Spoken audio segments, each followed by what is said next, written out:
Benny, correct me if I'm wrong, did you not talk to one of the officers who was fired after this incident?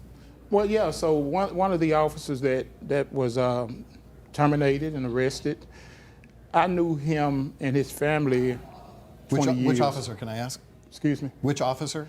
Emmett Martin. Okay. For years, I have coached basketball in the inner city well, not a park commission, but several community leagues. And he was one of the young men that came in to play basketball on my team. He was 10 to 12 years old, had good family support. I was honored when he asked me about being a police officer. He invited me to his graduation. His mother died 3 or 4 years ago, and he sent me a message that his mother had died. And he was not a good basketball player. He was a better football player. He went on to excel in football. Mm-hmm. And while he was in college, he would keep me abreast. He had a younger brother and sister. And when he graduated from college, he let me know. And then he decided to be a police officer. I went to his graduation. So the man and the boy that I know is not the police officer that we see here. I am totally disappointed. I'm hurt. I'm angry that he is involved in this.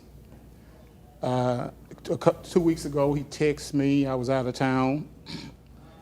He texted me again last week. I was in the office, and he said, "Coach," still called me Coach. "Coach, I need to talk to you." And I said, "Well, I'm in the office. You can come by." And 5 minutes later, he was at the door, and he came in, and he told me about that he was one of the officers involved in this. I'd heard about the incident. I didn't know how bad it was. And he told me that he was one of the officers involved in it. And we talked, and I told him, I said, based on what I've heard and what you have told me about the confrontation, based on what I'm hearing from the police chief, you're probably gonna get fired Friday. This was Wednesday, Thursday of last week. And I was out of town again Friday, and I heard that all of them had gotten fired. I have since tried to reach out to he and his family. His phone don't have the same phone number, deleted his Facebook page.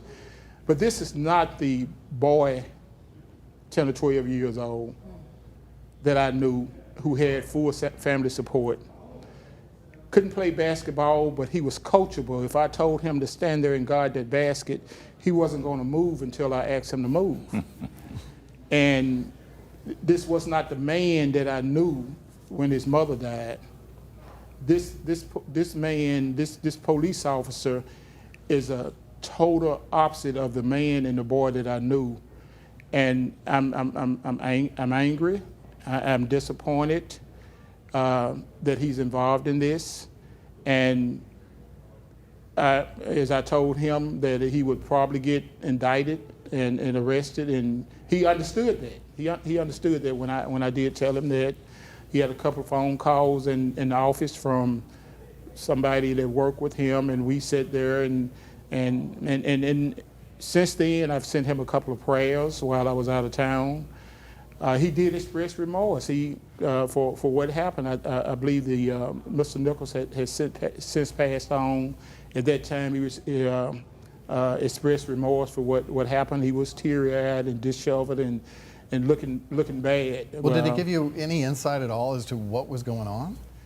No, he did not. He said there was a confrontation, and I asked him then. I said, "What unit was this?" He told me it was a Scorpion unit. And he never gave a direct indication of his involvement. He was like, my partners and I had a confrontation with a guy.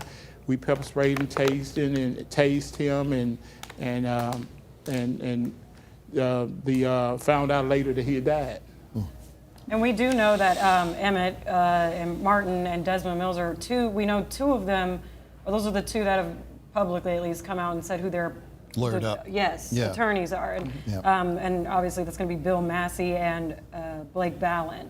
And their attorneys held a press conference and even said that their clients had mentioned that they didn't think it was going to get to this point, that they didn't think Nichols was going to die.